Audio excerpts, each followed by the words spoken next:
Alrighty, welcome back everyone. We just talked about some of the big time lingering questions around the top 25 teams in the country. We dipped just a little bit below the top 25 today, but let's get into a little bit of a headline catch up. There is a number of things that have come out throughout this week that I want to get you guys updated on as we head into week 0.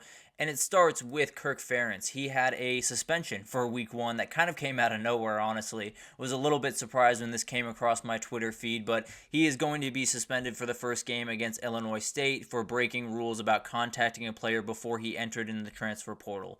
That player is Cade McNamara. It sounds like Cade McNamara was the person that all of this kind of stemmed from, and that started asking some people some questions about, who turned them in, because that tends to be how this unfolds, is someone knows something went wrong at one of these other schools, and they go tell someone that matters, and that's how all of this kind of goes down. It sounds like it wasn't Michigan, which opens a lot of very, very interesting doors that I won't necessarily get into right now, but obviously a very, very interesting story and one that is going to hurt them. Now, Cade McNamara will be out there because he is the starter for that game, but also wide receivers coach John Budmeyer is going to be out for this game, so definitely something to watch there. Assistant head coach Seth Wallace will take over for this game as acting head coach, but it is Illinois State. They should be more than fine, and if they're not, then I don't even know what Iowa football is going to be this year. But at the end of the day, definitely a very interesting story and one that will shake up week 1 just a little bit.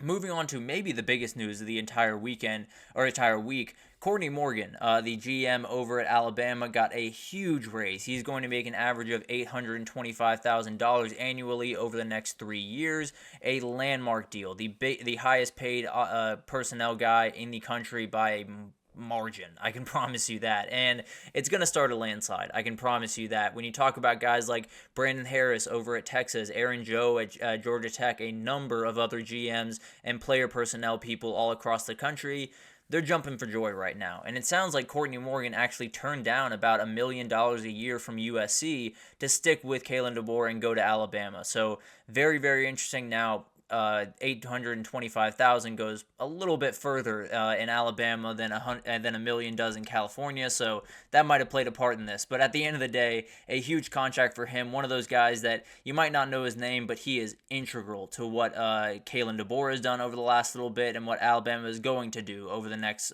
couple of years. So a great hire for him, great for Courtney Morgan, and great for a lot of personnel and GM people around the country.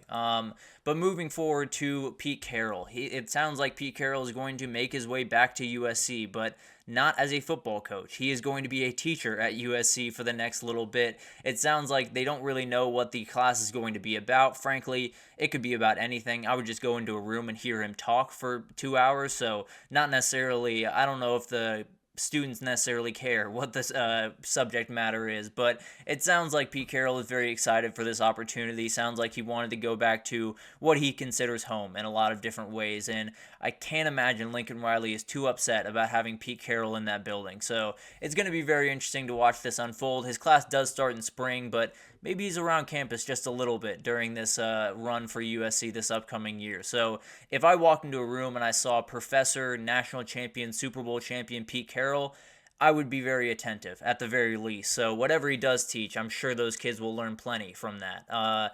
Moving forward, I want to talk about this very interesting dynamic between Tualia and Tua during the back end of Tualia's career in college football. He was at Maryland, obviously, for quite some time, was playing pretty good football, was not necessarily overly special, but definitely was playing really solid football, and with that comes a lot of portal rumors. So that portal rumors started to fly around about him possibly leaving, and it sounded like he was pretty close. It sounded like about $1.5 million was on the table for him to come back to the SEC for one season before he went off into the NFL. Obviously, that didn't end up working out, and people were a little bit confused why, and it seems like his brother Tua stepped in. It sounds like Tua stepped in and said, "We're an Alabama family. You are not going to Auburn," because Auburn was the team that was after him so aggressively. So that is a very, very interesting thing, and one of those things that I love it, if I'm being totally honest with you. I never like when people transfer from one rival to the other, even if there is a buffer in between.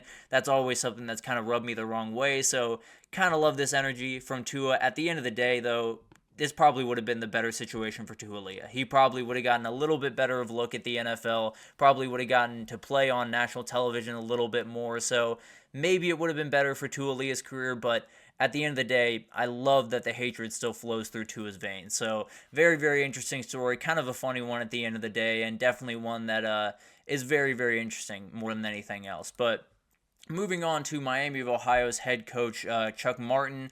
He had some words for Alabama when he was talking about Graham Nicholson, the very talented kicker, won the Lou Groza Award for Miami of Ohio a year ago. He was asked about, going into this season, you lost your kicker, and he cut the reporter off right about there. And he said, "We didn't lose him. He's at Alabama. We know exactly where he's at. You media people, it's all pretend. No, Alabama stole our kicker. They illegally recruited our kicker and stole him from us. That's a fact. That's college football. We all live in a la-la world where, hey, let's not talk about it. We know what's going on. Alabama stole our kicker." He did not mince words by any means. There's no doubt about that. And DeBoer denied all wrongdoing. He said he went into the portal. They contacted them after. But at the end of the day, it's one of those things that I understand coaches are angry about this. I understand they're going to yell from the rooftops about this, and they likely should. Don't get me wrong. I definitely think it's something that is a big-time problem for the sport. At the end of the day, you got to show us some evidence. At the end of the day, if you really want to be about this, put your money where your mouth is and show us the text that prove that he was contacted before he got into the portal, because then you can actually do something about it. They can't do anything about you just saying that this happened and then DeBoer saying it didn't happen. So it's one of those things that I understand coaches are angry about it, and frankly, I'd love for more coaches to stand up for this, but I'd like them to come with receipts as well. So definitely a very interesting story, and one that, frankly, you probably won't hear about too much outside of this next little bit, frankly.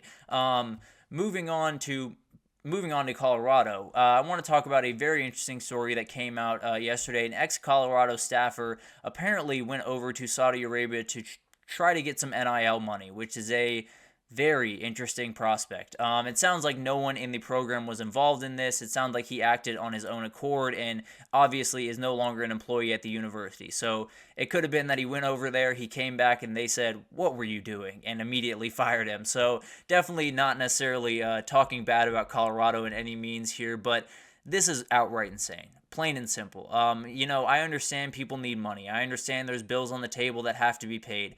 This would be the death of college football. I know there's a lot of stuff changing, and I've been a little bit dismissive of this whole NIL is the death of college football or the transfer portal is the death of college football. This would be. Getting people involved in this sport that want a lot back would be a problem. So plain and simple, this cannot happen. If it does happen down the road, it's going to be a landslide, and essentially college football is just going to be run by the Saudi Public Investment Fund. But that's obviously something that is well far away. It was just a very, very interesting story, and one that made me a little bit angry. I won't lie to you. But moving on to the SEC tiebreakers came out for the championship, and most of them were pretty straightforward. But the last one is the one that I want to see, though. The first one, head-to-head. That's easy enough. Everyone understands that one. Record against common conference opponents makes a lot of sense. So, let's say it's Ole Miss and Texas have the exact same record at the end of the day. Let's say Texas beat Georgia, Ole Miss lost to Georgia. That would be the difference maker. Record against the highest placed common conference opponent, kind of the same deal as what I just talked about. It would be that same exact outcome in that respect. Cumulative conference winning percentage of all the conference opponents is a great way to go about it, I think. When you play the tougher schedule and you have the same record as someone else, you should definitely get that nod into the title game. And then capped relative total scoring margin versus all conference opponent makes total sense. Whoever you beat by the most absolutely should be the team that gets in a little bit over the team that maybe didn't score that late touchdown that could have put them over the margin. And then random draw of the tie teams. That's where I want to get. I don't know how you get through the first 5 without having some discrepancy, but at the end of the day, I would love to see this at some point. It would make some people so mad. It would make people go crazy on Twitter, but man, it would be something to watch. I would be totally in for this, and it would definitely be something that, although I would think it is outright crazy and would be ridiculous to watch, I think it would be really funny. It would be all-time theater, and frankly, if this ever did happen, whoever was not picked in that draw immediately in the playoff. There's no question about that. They absolutely are getting into the playoff because I promise you, it's not going to be a random draw that kept them out of the playoff. So definitely going to be a really interesting thing to watch unfold. I don't think we'll really ever get to that number 6, but man, I'd like to. I won't lie to you. That definitely would be something that I'd like to see the chaos of that unfold. But obviously, a ton of other stuff happening as we get into week 1 or week 0. Football's almost here. We're about 26 hours away from this thing kicking off. Florida State and Georgia Tech getting it on in Ireland, and I just cannot wait. And I did want to take a quick second here before we finish out today's show just to kind of say thank you to everyone watching. I've done this probably for 4 or 5 months at this point, maybe 5 or 6. Wow, that's kind of crazy. But at the end of the day, everyone that has watched, even a second, everyone that has watched half a minute, everyone that's, seen me talk on this show, it means the world to me. This is the sport that I grew up loving the most. This is the sport that I want to be a part of for the rest of my life in one facet or the other, and being able to do this every single day has been awesome. Being able to interact with some people in the chat has been absolutely incredible, and although there have been some pretty not so nice comments, especially when I talk about Colorado, I've absolutely loved every second. And we're about to get into a season that is going to be off the walls incredible. It's going to be college football in its purest form, and I get to cover it every single day on here. So first of all, thank you so much to everyone that is watching. Thank you to all of the people at GSMC that gave me this opportunity, and we're going to keep it rolling. It's going to be an incredible year. Definitely get your TVs on tomorrow and enjoy this. It's college football. You only get a certain amount of college football Saturdays every year. Enjoy every second of every single one. So again, thank you so much for watching. It means the world to me. But that'll do it for this edition of the GSMC College Football Podcast, brought to you by the GSMC Sports Network. Your support means a lot to us, as I just said, so please remember to subscribe to the show, leave a positive review. It does make a huge difference. Also, follow us on Facebook, Twitter, TikTok, Instagram, all of the social pages for all of the content and updates you could possibly need. We have incredible people doing really awesome work across every single sport. So maybe you're getting into college football, but you're also into baseball and you're also into NFL. We have it all covered. Don't you worry about that. We're also, if you're into wrestling, go see Eric because he's just incredible and absolutely loves that sport to the ends of the earth. So definitely go utilize all of the people that we have at this place because they do just an incredible, incredible job. So anything in the world of sports at GSMC, we totally have you covered. But thank you once again for listening. Enjoy some football this weekend, and I will see you guys on Monday.